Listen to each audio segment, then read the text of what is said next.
Oi, eu sou a Rayane Canin e vou ler para você As Outras Pessoas, de C.J. Tudor.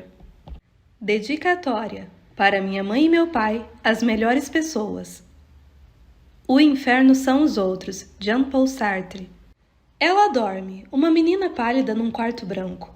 Cercada de máquinas guardiãs mecânicas, elas prendem a menina adormecida ao reino dos vivos, impedindo que flutue para longe em ondas eternas e sombrias. Os bips ritmados e o ressonar dificultoso de sua respiração são os únicos sons que embalam o sono da menina adormecida. Antes, ela amava a música, amava cantar, amava tocar. Ela encontrava música em tudo, nos pássaros, nas árvores, no mar. Um pequeno piano foi colocado no canto do quarto. A tampa do teclado está aberta, mas as teclas estão cobertas com uma camada fina de poeira. Em cima do piano há uma concha cor de marfim. Seu interior cor-de-rosa sedoso parece as curvas delicadas de uma orelha. As máquinas emitem seus bips e ruídos. A concha treme. Um dó agudo de repente toma o quarto. Em algum lugar, outra menina cai. Capítulo 1. 3 anos antes. Rodovia M1, direção norte. Ele percebeu os adesivos primeiro, emoldurando o para-brisa traseiro do carro e preenchendo o para-choque. Buzine se estiver com tesão. Não me siga, estou perdido. Quando se dirige que nem eu, é melhor acreditar em Deus. Buzina quebrou, atenção no dedo. Homens de verdade amam Jesus. Contradição é pouco. Porém, uma coisa era óbvia, o motorista era um babaca. Gabe podia apostar que o cara usava camisetas com frases e tinha na mesa de trabalho uma imagem de um macaco com as mãos na cabeça. E a frase: "Você não precisa ser doido para trabalhar aqui, mas com certeza ajuda." Ele ficou surpreso que o motorista conseguisse enxergar pelo para-brisa traseiro. Por outro lado, pelo menos fornecia material de leitura para as pessoas nos engarrafamentos, como aquele no qual estavam presos no momento. Uma fila longa de carros se arrastava pelo trecho em obras da M1. Parecia que elas tinham começado em algum momento do século anterior e estavam determinadas a se arrastar pelo próximo milênio. Gabe suspirava e tamborilava no volante, como se isso de alguma maneira pudesse acelerar o tráfego ou materializar uma máquina do tempo. Ele estava quase atrasado. Não exatamente. Não por enquanto. Chegar em casa a tempo ainda estava dentro das possibilidades, mas ele não tinha muitas esperanças. Na verdade, a esperança o havia abandonado em torno da entrada 19, junto com todos os motoristas espertos o bastante para se arriscarem com um GPS e um desvio pelas estradas do interior. O mais frustrante era que ele tinha conseguido sair na hora. Deveria ter chegado em casa facilmente até às 6h30 para jantar e colocar Izzy na cama, o que ele havia prometido. Prometido. A Jane que faria. Só uma vez por semana, é só isso que estou pedindo. Uma noite em que vamos jantar juntos, você vai ler uma história para sua filha dormir e nós podemos fingir que somos uma família normal e feliz. Aquilo magoara. Ela dissera com a intenção de magoar. É claro que ele poderia ter argumentado que tinha sido ele quem arrumara Izzy para a escola naquela manhã, enquanto Jane teve que correr para se encontrar com um cliente. Ele que acalmara a filha e passara antisséptico no seu queixo quando o gato temperamental, que Jane adotara, arranhou a menina. Mas ele não fez isso, porque os dois sabiam que isso não compensava todas as vezes que ele faltara, todos os momentos em que não estivera presente. Jane não era injusta, mas quando se tratava da família, ela estabelecia um limite muito firme. Se você ultrapassasse esse limite, demorava um bom tempo até ela permitir uma nova tentativa. Esse era um dos motivos pela quais ele a amava. Sua dedicação profunda à filha deles. A mãe de Gabe havia sido mais dedicada à vodka barata, e ele não conhecera o pai. Gabe tinha jurado que seria diferente, que estaria presente na vida da sua menininha. No entanto, ali estava ele, preso na rodovia, prestes a se atrasar. De novo. Jane não o perdoaria. Dessa vez não. Ele nem queria pensar muito no que isso significaria. Ele tentou ligar, mas a ligação caíra na caixa postal.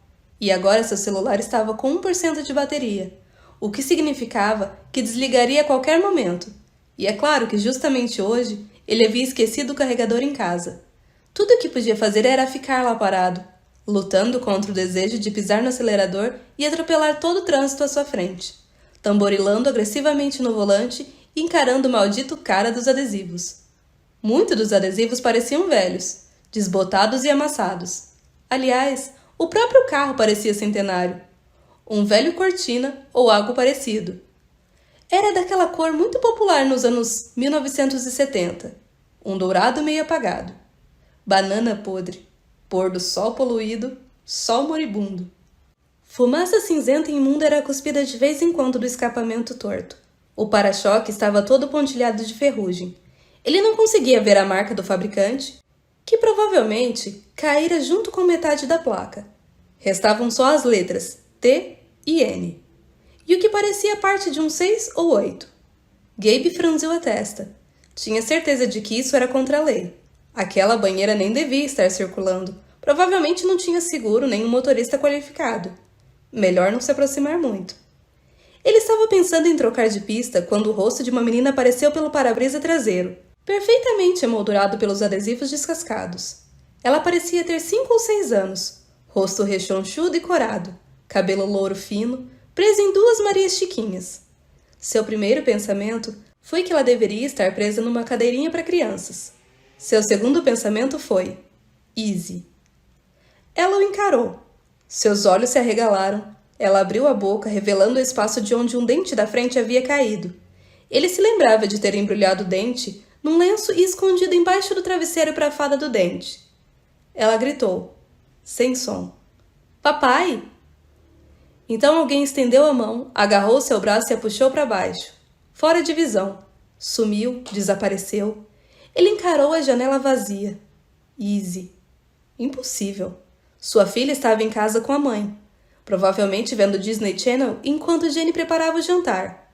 Ela não podia estar num carro estranho, sendo levada sabe Deus para onde, sem nem estar presa em segurança, numa cadeirinha. Os adesivos bloqueavam sua visão do motorista. Gabe mal conseguia ver o topo da cabeça dele acima do buzine se estiver com tesão. Foda-se. Ele buzinou de qualquer maneira. Então piscou os faróis. O carro pareceu acelerar um pouco.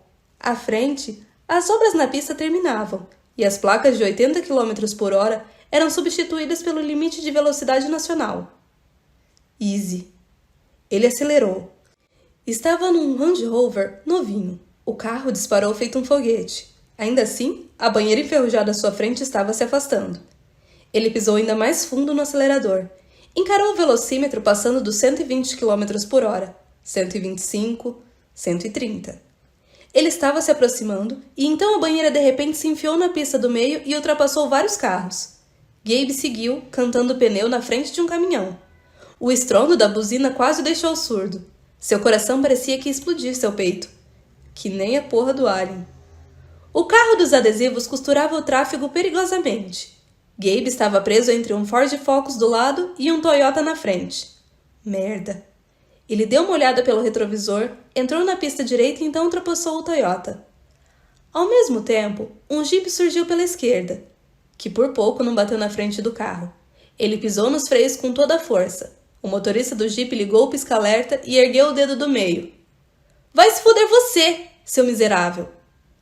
A banheira enferrujada já estava vários carros à frente agora, ainda costurando pelo trânsito, os faróis desaparecendo ao longe. Ele não conseguiria alcançá-la. Era perigoso demais. Além disso, Gabe tentou convencer a si mesmo. Devia estar errado. Só podia estar. Não tinha como ser Easy. Impossível. Por que diabos ela estaria naquele carro? Ele estava cansado e estressado. Estava escuro. Devia ser alguma outra garotinha parecida com Easy. Muito parecida com Easy. Uma garotinha com o mesmo cabelo louro e Marias Chiquinhas, o mesmo sorriso banguela. Uma garotinha que chamou de papai. Uma placa surgiu. Serviços a 2,5 km. Ele podia parar, fazer uma ligação, acalmar a mente, mas já estava atrasado. Era melhor continuar. Por outro lado, o que seriam mais alguns minutos? A saída de serviço estava ficando para trás. Continuar, parar, continuar, parar. Easy. No último segundo, girou o volante para a esquerda, passando por cima dos tachões brancos e atraindo mais buzinas. Ele acelerou pela saída de serviço. Gabe quase nunca parava nesses postos de serviço. Achava que eram lugares deprimentes, cheios de pessoas infelizes que queriam estar em outro lugar. Ele desperdiçou minutos preciosos andando de um lado para o outro, passando por diferentes lanchonetes, atrás de um telefone público que, por fim, encontrou escondido entre os banheiros. Só havia um. Ninguém mais usava telefones públicos. Ele desperdiçou outros vários minutos procurando moedas antes de perceber que poderia usar um cartão. Então tirou o cartão de débito da carteira, enfiou no aparelho e ligou para casa. Jenny nunca atendia no primeiro toque. Estava sempre ocupada, sempre fazendo alguma coisa com Izzy. Às vezes, ela dizia querer ter 8 pares de mãos. Ele deveria estar mais presente, pensou. Deveria ajudar. Alô? Uma voz de mulher, mas não era Jenny. Desconhecida. Será que ele tinha ligado para o número errado? Não ligava muito para casa. Hoje em dia tudo era o celular. Ele verificou o número no visor do aparelho. Definitivamente era o telefone fixo deles. Alô? Repetiu a voz. É o Sr. Foreman? Sim, é o Sr. Foreman. Quem é você? Eu sou a detetive Maddox. Uma detetive? Na casa dele? Atendendo o telefone? Onde o senhor está, Sr. Foreman? Na M1, quer dizer, num posto de gasolina, voltando do trabalho. Ele estava falando demais, como se fosse culpado de algo. Mas pensando bem, ele era culpado, não? De muitas coisas. O senhor precisa voltar para casa, Sr. Foreman, o mais rápido possível. Por quê? O que houve? O que aconteceu? Uma longa pausa. Um silêncio pesado e abafado. O tipo de silêncio, pensou ele, que transborda de palavras não ditas. Palavras prestes a destruir completamente a sua vida. É sobre a sua esposa e a sua filha. Capítulo 2. Segunda-feira, 18 de fevereiro de 2019. Posto Newton Green, rodovia M1, entrada 15, 1h30 da manhã. O homem magro bebia café com bastante açúcar. Raramente comia alguma coisa. 1 ou 2 vezes pediu uma torrada e então abandonou depois de algumas mordidas. Ele tinha a aparência, Kate pensava, de alguém mais próximo da morte do que a sua idade indicava. As roupas pendiam dele como se fosse um espantalho sem estofo. A emaciação havia marcado seu rosto, suas olheiras e bochechas. Os dedos que seguravam a caneca de café eram longos e delicados. Os ossos tão afiados que pareciam capazes de atravessar a pele fina que os cobria. Se Kate não soubesse, diria que ele estava com alguma doença terminal. Câncer. Sua avó morrera disso e tinha a mesma aparência, mas a doença dele era de outro tipo, uma doença do coração e da alma. Os melhores médicos e remédios do mundo não conseguiriam curar aquele homem. Nada o curaria. Quando ele começou a parar naquele posto, 1 ou 2 vezes por mês, normalmente distribuía panfletos. A própria Kate pegara um. Foto de uma menininha. Você me viu? É claro que Kate tinha visto. Todos viram. A menininha estivera em todos os jornais. Ela e a mãe. Na época, o homem magro tinha esperança. De certa forma, aquele tipo insano de esperança que energiza as pessoas, como uma droga. É tudo que tem. Elas a consomem como se fosse crack, mesmo quando sabem que a própria esperança se transformou em vício. As pessoas dizem que ódio e amargura vão destruir você, mas estão enganadas. É a esperança. É a esperança que vai devorá-lo de dentro para fora como um parasita. Vai deixá-lo em suspenso como uma isca para tubarão. Mas a esperança não vai matá-lo. Não é tão gentil assim. O homem magro fora consumido pela esperança. Não restara nada. Nada além de muitos quilômetros rodados e pontos no cartão fidelidade do café. Kate pegou a caneca vazia e limpou a mesa dele. Quer outro? Vocês servem na mesa agora? Só os clientes fiéis. Obrigado, mas é melhor eu ir. Tudo bem, até mais. Ele assentiu de novo. Aham. Esse era o total das conversas deles. Todas as conversas. Ela nem tinha certeza se ele percebia que falava com a mesma pessoa toda vez que parava ali. Tinha a sensação de que a maior parte das pessoas era só parte do cenário para ele. Kate ouvira falar que aquele não era o único café que ele visitava, nem o único posto de serviços. Os atendentes trocavam de emprego e conversavam entre si, assim como os policiais que frequentavam o lugar. Circulava um boato de que ele passava os dias e as noites dirigindo pela rodovia, parando em diferentes postos, procurando pelo carro que levara sua menininha, procurando sua filha perdida. Kate torcia para que aquilo não fosse verdade. Ela torcia para que aquele homem magro um dia encontrasse sua paz. Não só para o bem dele. Havia algo nele, no seu desespero silencioso, que lhe dava nos nervos. Mais que tudo, torcia para que um dia ela chegasse ao trabalho e ele não aparecesse, e ela não precisasse pensar nele nunca mais. Capítulo 3. Dirigir à noite, antigamente, Gabe não gostava. Do brilho dos faróis vindo na direção contrária, dos trechos de rodovia escura em que a estrada adiante parecia se desintegrar num nada infinito. Era como dirigir para dentro de um buraco negro. Ele sempre achou desorientador. A escuridão fazia tudo parecer diferente.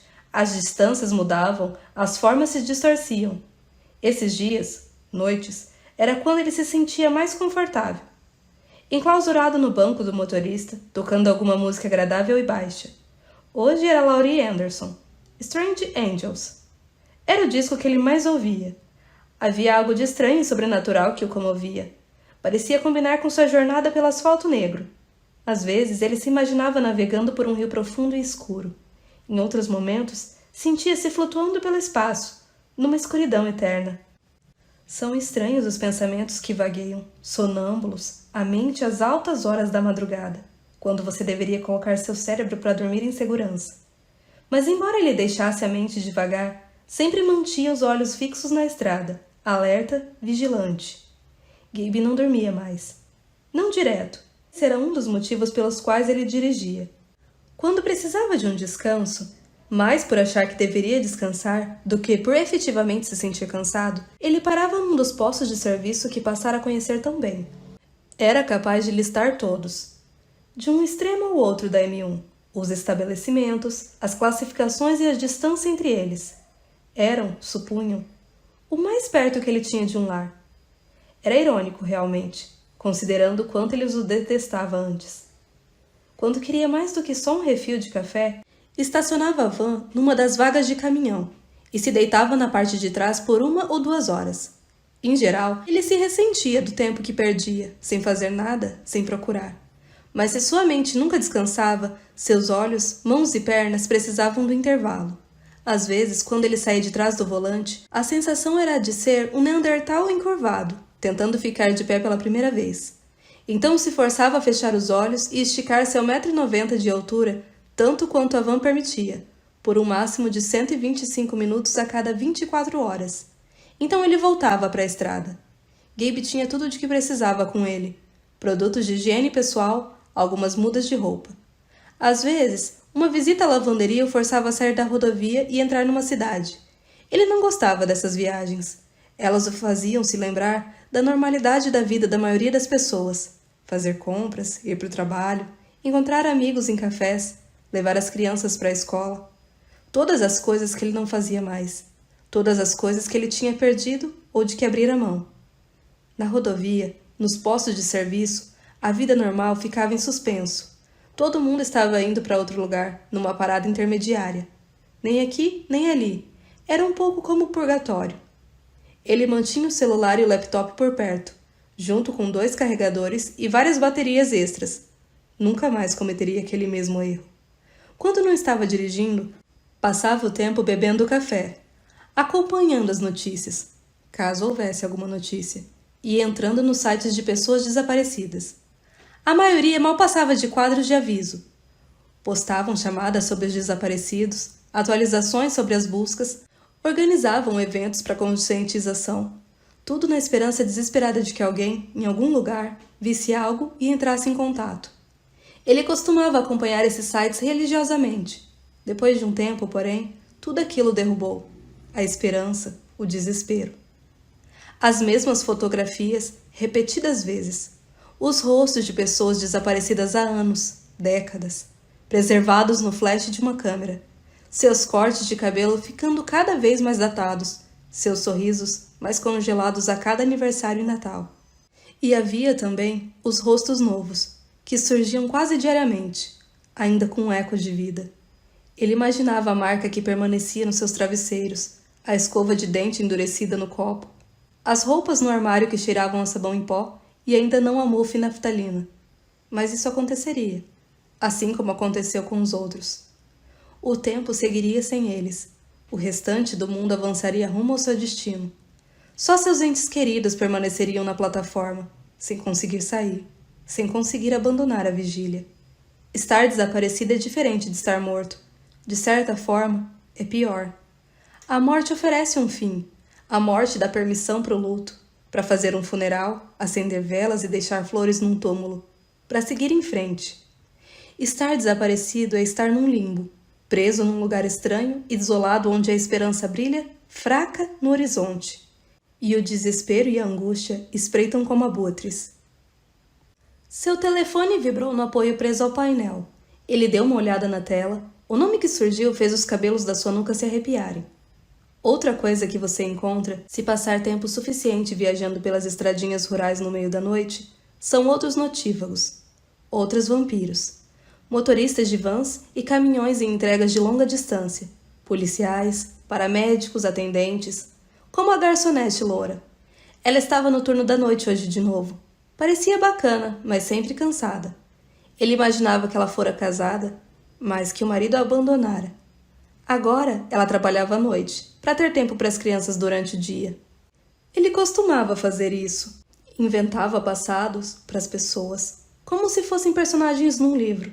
Algumas conseguiam ler de imediato. Outras exigiam mais tempo. Algumas eram impossíveis de decifrar, nem num milhão de anos. Como o samaritano. Cadê você? Dizia a mensagem.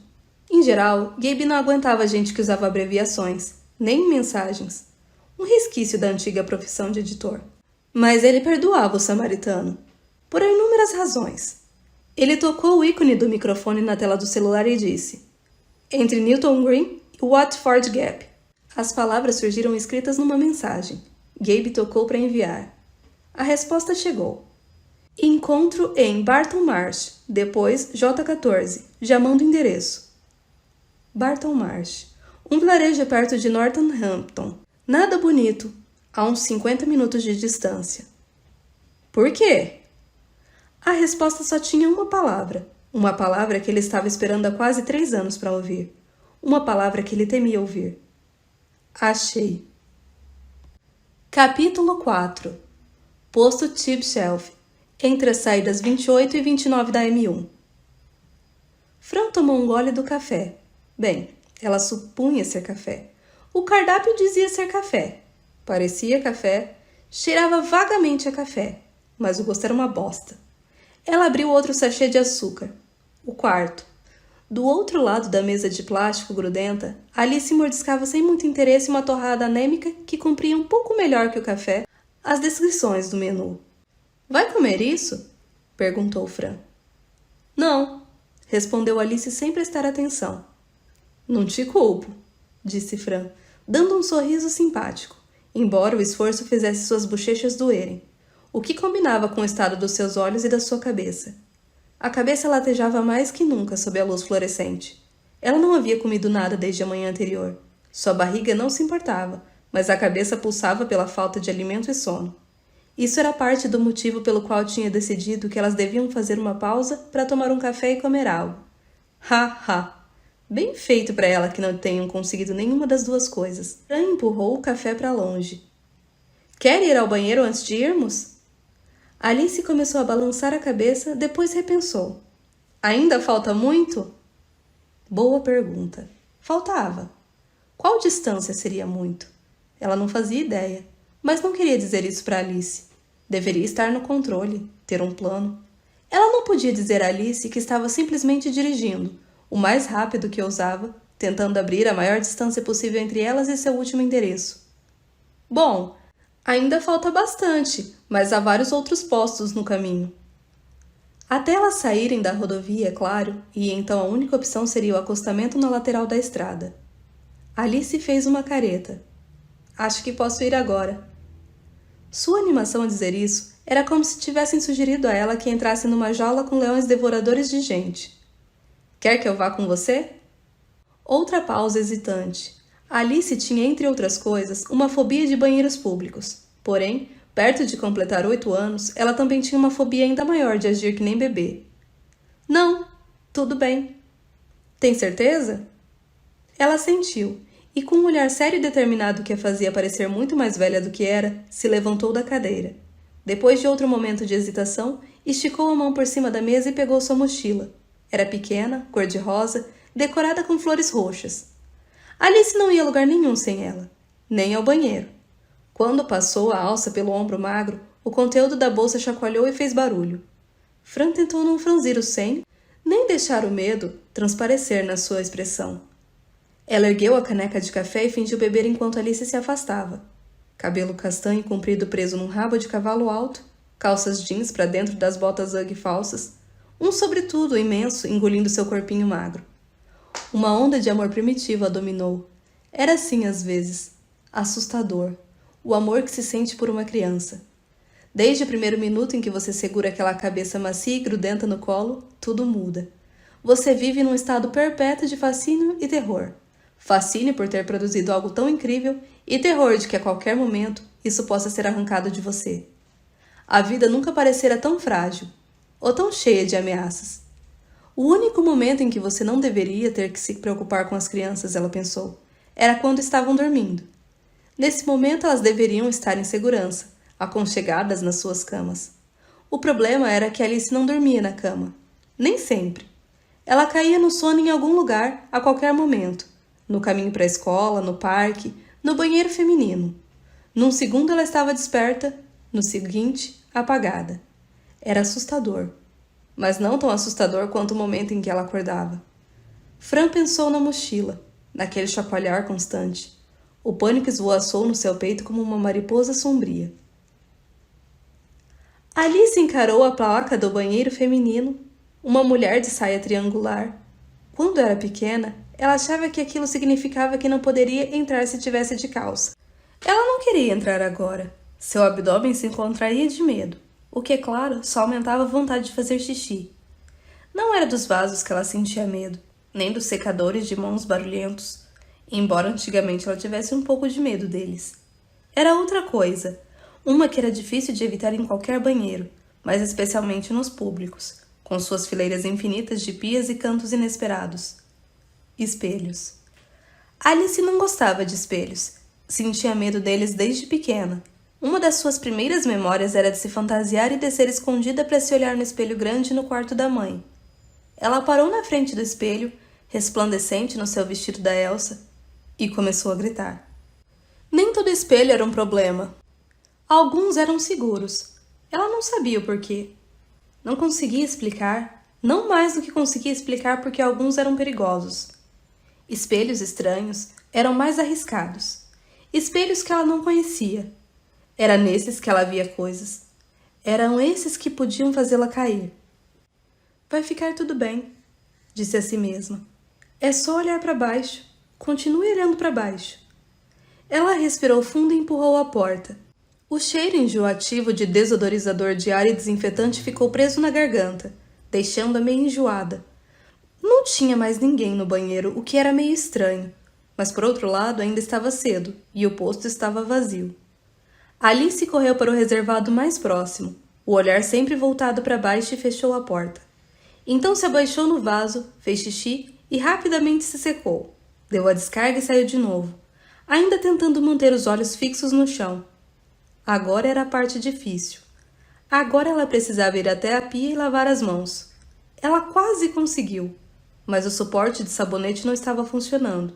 Ela apertou, apertou e então olhou para cima. Não conseguiu evitar.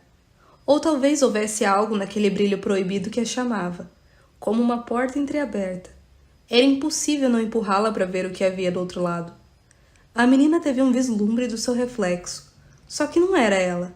Na verdade, não era um reflexo. Era uma garota parecida com ela, alguns anos mais velha. Mas enquanto Alice tinha cabelo escuro e olhos azuis, aquela menina era pálida, quase albina, com cabelo branco e olhos leitosos e cinzentos. Alice. Até sua voz era pálida e sem substância, como se fosse carregada por uma brisa. Agora não, vai embora. Shhh, quietinha agora. Me deixe em paz. Preciso de você. Não posso. Preciso que você durma. Não, eu não estou... Mas antes que a palavra cansada pudesse sair de seus lábios, as pálpebras de Alice se fecharam e ela caiu no chão. Capítulo 5. Achei. Era mesmo possível depois de tanto tempo? E, é claro, Gabe tinha bastante noção do que o samaritano não dissera. Ele falou, achei. Ele não falou, achei ela. A não ser que estivesse tentando poupá-lo. Mas então por que chamá-lo até aqui? Ele sentia que havia algo mais contido naquelas palavras. Uma mentira por omissão. Achei. E? Ele estreitou os olhos para as placas desconhecidas e guiou a van por estradas que pareciam apertadas e sinuosas demais. Gabe sentia um estranhamento momentâneo toda vez que saía da rodovia, como se tivesse cortado a corda de segurança, rompido o cordão umbilical, pulado no abismo sem paraquedas. O pânico arranhava com garras febris o fundo de sua mente. Pânico de que ele a poderia estar perdendo. Pânico de que estava deixando desaparecer. De novo. Era irracional, insano, mas não conseguia evitar. A rodovia era sua única conexão, o lugar onde a vira pela última vez, o lugar onde a perdera. Você deveria fazer qualquer coisa pelo seu filho, qualquer coisa. E ele tinha simplesmente assistido a filha desaparecer. Tinha deixado aqueles faróis se afastarem, sumirem, desaparecerem. E a cena tinha se repetido sem parar na mente. Se ele tivesse agido de outra forma, se não tivesse desistido, se tivesse seguido a porra daquele carro velho maldito, se... Gloriosa visão em retrospectiva. Mas não era gloriosa. A visão em retrospectiva é uma vigarista desprezível, um apresentador de TV com um terno dourado e uma peruca barata que mostra, zombeteiro, o que você poderia ter ganhado. Se você tivesse sido mais rápido, mais corajoso, mais dedicado, se não tivesse sido tão covarde. Mas, senhoras e senhores, uma salva de palmas para ele. Foi um ótimo competidor. Mesmo assim é um perdedor. Não passa de um perdedor de merda. Gabe apertou o volante com mais força e deu uma olhada no relógio. 2h47 da manhã. O céu ainda era um veludo preto profundo, perfurado por alguns pontinhos minúsculos de luz. Demoraria um tempo até que a manhã surgisse, afastando. No meio de fevereiro, isso só aconteceria dali a pelo menos umas 3 horas. Ele ficava feliz por isso. Preferia a escuridão. Essa época do ano, quando os dias começavam a ficar mais curtos, em outubro, ele ao mesmo tempo agradecia e odiava. Os dias longos do verão eram péssimos. Dias ensolarados traziam mais pessoas à rodovia. Carros cheios de famílias saindo de férias. Rostos sorridentes, felizes, animados. Suando, gritando, exaustos. Ele via Izzy em todos eles. Algumas vezes, no início, ele quase saiu correndo atrás de meninas, convencido de que eram ela. Nas 2 vezes ele percebeu, pouco antes de fazer papel de palhaço, ou de levar um soco na cara de um pai furioso, que estava errado. Foi poupado da humilhação, mas não da decepção excruciante. Em outubro, as hordas de família já tinham se dissipado, de volta ao trabalho e à escola, aos trajetos cotidianos. No entanto, havia outros eventos, outras comemorações. Dia das bruxas, noite das fogueiras. Parecia que durante todo o ano havia eventos criados para lembrar aos solitários quão solitários eles eram. Sem crianças com os olhos iluminados pelos brilhos dos fogos. Sem parceiro para abraçar no frio do outono. O Natal era o pior, porque era o mais invasivo. Nas estradas, na rodovia, nos postos de serviço. Era possível fugir das outras ocasiões em sua maioria. Mas o Natal, a porra do Natal, invadia tudo. E agora surgia mais cedo a cada ano. Até os postos de serviço faziam tentativas fúteis de colocar decorações e arrumar suas árvores de Natal tortas, cheias de caixas vazias mal embrulhadas embaixo. As lojas se enchiam de lembrancinhas natalinas para quem estavam a caminho de uma reunião familiar e se esquecera de comprar um presente para tia Edna. E as músicas? Eram elas que realmente o deixavam à beira da loucura.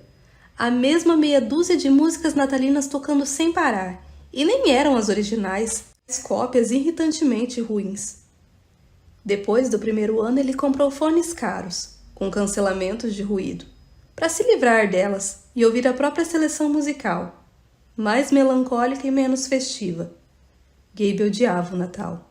Todo mundo que já perdeu alguém odeia o Natal. O Natal pega a sua dor e a eleva à 10ª potência.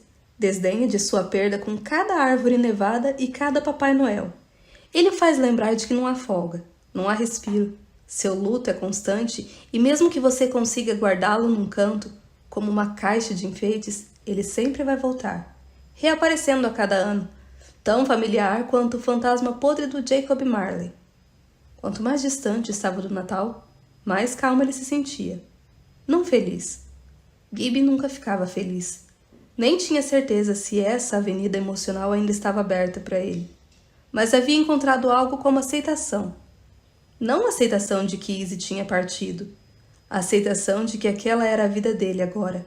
Implacável, triste, cansativa e difícil. Mas tudo bem. Era o que ele merecia.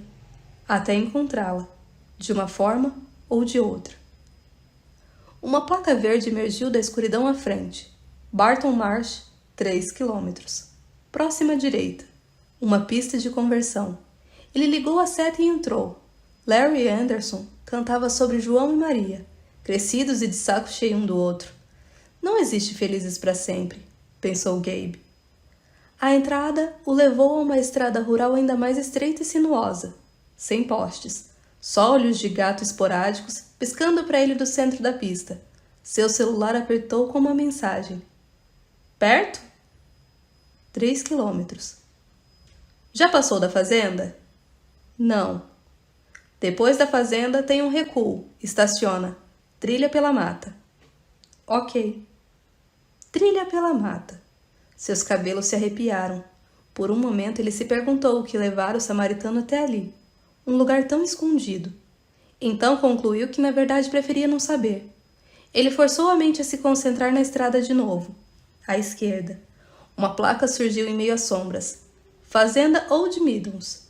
Então, alguns metros depois, à direita, Gabe encontrou um recuo, com uma placa quase completamente escondida pelas árvores, indicando o estacionamento. Ele parou atrás do único outro carro ali. Era uma BMW preta. Tinha alguns anos. A placa parcialmente coberta de terra. Não o suficiente para chamar a atenção da polícia, mas o bastante para dificultar a identificação num olhar rápido. Os vidros do para-brisa traseiro e da janela de trás eram escuros, embora Gabe duvidasse de que fosse pelo conforto dos passageiros. Ele desligou o motor da van, que provavelmente era barulhento bastante para se ouvir da fazenda, abriu o porta-luvas e pegou uma lanterna pequena. Então tirou o casaco pesado do assento do carona e vestiu. Saiu da van e a trancou. Provavelmente não era necessário. Ele estava procrastinando, adiando o momento. Gabe fechou o casaco todo, até o queixo. Estava frio. Sua respiração saía em nuvens de condensação parecidas com fumaça de cigarro. Ele olhou ao redor. À esquerda, placa enferrujada de trilha pública apontava para uma abertura estreita entre a vegetação espessa. Trilha pela mata. Gabe não achava que algo de bom já tivesse acontecido depois de alguém se enfiar numa trilha pelo meio do mato, à noite, sozinho. Ele ligou a lanterna e começou a andar. Capítulo 6. 8 minutos. Fran consultou o relógio. Alice estava demorando demais. Mesmo considerando a fobia de banheiros, 8 minutos era tempo demais. Fran pegou a bolsa e afastou a cadeira da mesa. Ela seguiu às pressas pelo corredor principal, quase vazio àquela hora da manhã. Passou por um faxineiro com expressão entediada, apertado num uniforme pequeno demais para o corpãozinho, varrendo o chão muito desatento. Passou pela livraria e pelo fliperama, onde, mesmo a essa hora e provavelmente mesmo se o mundo acabasse, um cara triste e solitário apertava os botões iluminados como se fosse algum tipo de zumbi. Então fez a curva e entrou no banheiro feminino. Alice! A menina estava caída no chão, encolhida em posição fetal próxima à fileira de pias. O cabelo cobria seu rosto e uma das mãos segurava a mochila. Tinha um pedaço de papel higiênico preso na sola da bota. Merda. Ela se ajoelhou e empurrou o cabelo escuro de Alice para trás. Sua respiração era rasa, mas constante. Quando Alice ia fundo, sua respiração ficava tão lenta que várias vezes Fran temera o pior. Agora, ao puxar a cabeça da menina para o seu colo, Fran sentiu o ritmo se regularizando. A qualquer segundo, pensou. Vamos lá. Alice abriu os olhos devagar. Fran esperou, observando enquanto ela piscava até afastar a confusão do sono. Embora só estivesse apagada por poucos minutos, Alice caía fundo e rápido, direto para as profundezas, onde os verdadeiros pesadelos nadavam. Hic Sant Draconis. Fran sabia um pouco sobre esses pesadelos. Estou aqui, querida. Estou aqui, disse ela reconfortando-a. Desculpa, eu... Tudo bem. Você está bem? Alice piscou e Fran ajudou a se sentar. A menina olhou em volta com a vista embaçada. Banheiro? Aham. Quase sempre era o caso. Banheiros, provadores, qualquer lugar com espelhos. Fran às vezes pensava que o medo de espelhos de Alice era irracional, mas nenhum medo é verdadeiramente irracional. Para a pessoa que sente o medo, faz perfeito sentido. Ela compreendia melhor agora. Algo nos espelhos parecia ser um gatilho para a condição de Alice. Mas não era só isso. Sapatos de salto dobraram a esquina. Fran se voltou na direção do som. Uma mulher num terninho amassado, estiletos gastos e maquiagem pesada entrou.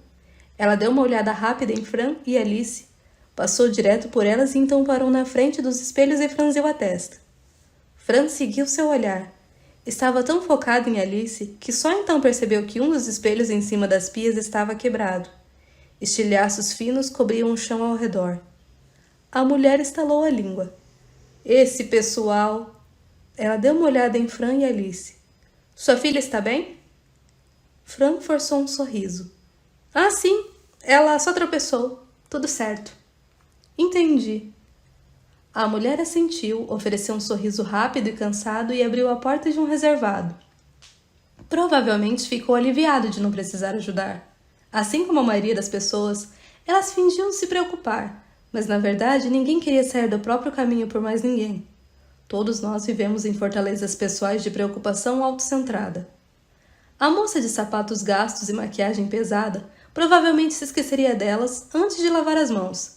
Mais uma vez as voltas com a própria vida, com a própria rotina, com os próprios problemas. Por outro lado, talvez não se esquecesse.